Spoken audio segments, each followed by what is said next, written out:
I'd be happy to tell you about my grandmother. Okay, her name was Lydia, maiden name Schroeder. She was born on May 1st, 1902, and she died on October the 9th, 1987. For the early part of her life, they lived in Poland. At the time, it was called Deutsch Kazun, and then we had war. So they had to flee Poland, and they did, and they got out. Who was with her? Okay, with her was my aunt, Clara. That's her youngest daughter. She had 3 daughters. The first one was stillborn, or died shortly after birth. Then my mother, Juliana, was born in 1924, and her other daughter, Clara, was born in 1925. So when the war happened and they had to flee Poland, my Oma Stubbe, with horse and wagon, like many from that village, my Oma went with Clara on the horse and wagon, and they fled out of Poland into Germany, as many did. And then when the Bolsheviks came in, everybody, all those people from Russia and Ukraine, all fled to Germany. Also, a lot of them went to northern Germany, because in northern Germany, there was quite a large section of agriculture, so you could always get a job on a farm. And my mother had been married there, okay, and then she had a baby 9 months later. Okay, so when the revolution and the war started, she decided to join the trek of other women to go by foot from place to place to place. So she had a very young child, and, well, war. The child died. What do you do when your baby dies and you're like 20 years old? There's no help anywhere. There's chaos everywhere. There are dead soldiers in ditches everywhere. So my mother had very little choice but to push the buggy with her dead baby into the ditch with the dead soldiers. And then she, on her own, made it on foot to the town where I was born in Uetersen, which is northern Germany, to the home of my father's family. So don't forget, my grandfather was in the First World War. My father was in Hitler's army.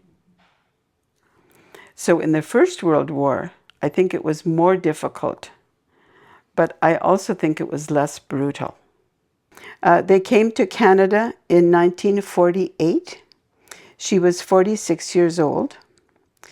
They came to Alberta to honor a sugar beet contract for 2 years. And that's harvesting sugar beets by hand. My grandfather came to Niagara-on-the-Lake first, and he bought a chicken coop on Ann Street for something like maybe $36. We're talking way back, okay? And then he cleaned out the chicken coop, and then after a year, he sent for my Oma, and then she came from Alberta to join him. And then they both got a job at Canadian Canners, which was the canning factory here where Pillar and Post is now. And they both worked there. Well, it employed many, many people. It employed many people. The women were on a belt. And because my Oma was so little, and she tells stories about how the fruit came on a belt, and then you had to pit. It was all by hand. And because she was little, she said, I got in quicker to the peaches than the tall ladies because I was little. So and then you got paid by the bucket full, however many pits, I don't know. And my grandfather, he worked upstairs.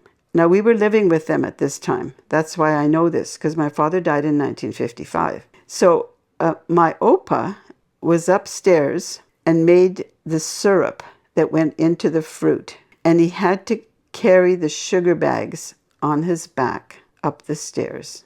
He came home bone tired.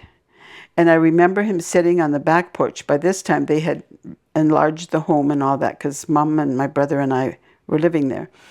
And I remember him sitting there, just putting out his legs and me stripping off or untying his boots and his socks because he was exhausted. And he was an immigrant. He had to obey. But guess what? When I lived on Ann Street, I was a DP kid. But you know what? Displaced person. I wasn't the only one. It was like a little club that we belonged to. We were the DP kids. And we walked to school and we walked back home. And most of us lived on Ann Street and John Street. And then around the corner, which was Cabbagetown back then, there was probably 10 or 12 of us. And we were DP kids. It was my first club I ever belonged to. So your grandmother. Ah. Yes, my Oma Stubbe. Did she tell you stories? All the time. She showed me how to plant things. The first plant we ever planted was portulaca. It was an annual. She had roses. She had portulaca. She showed me how to plant. She showed me how to cook. She showed me how to make pudding from scratch. I mean, she was there all the time. I'd come home from school and there's my Oma, okay? And later when I was working at the credit union, the first year I had to catch a ride with Mrs. McGregor. And I paid Mrs. McGregor $2. This was in 1964. And Mrs. McGregor would pick me up at the corner where Pepe's was, and she would drop me at the credit union in Virgil, and then somebody took me home. So I worked there for a year. How much did you make? $38 a week. And what did you buy? I'd always only had black or brown shoes. I wanted red shoes. So I bought red shoes. And then I got an installment loan and I bought a car. But back to my Oma. So then I would come home at noon because we had an hour for lunch. So from Virgil to Ann Street, it was a 5-minute drive. So I would come home at lunch, and my Oma, every single day, she sat across from me like you are sitting across from me now. She always sat there for the full 45 minutes that I was home, and we would chat. That was my